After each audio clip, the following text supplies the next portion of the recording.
there were 140 more boys than girls in the school. 40% of the pupils were girls. Find out the number of boys in the school. Now, the total will always be 100%.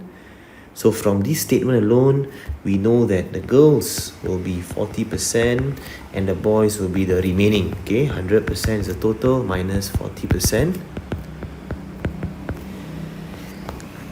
60% will be for boys. Okay, so 100% minus 40%, that will be 60%.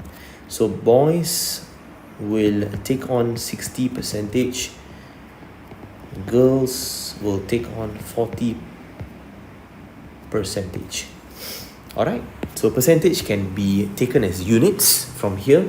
60 units is boys, 40 units is girls. So what is the difference between the boys and the girls? That will be 60% minus 40%, that will be 20%.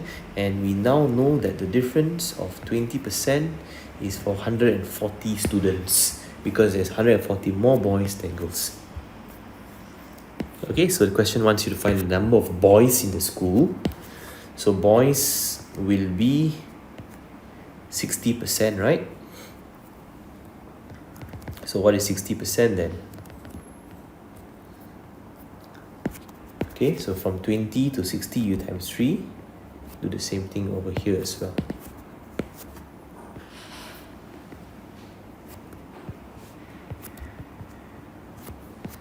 So 140 times 3, that will be equals to 420 boys in the school.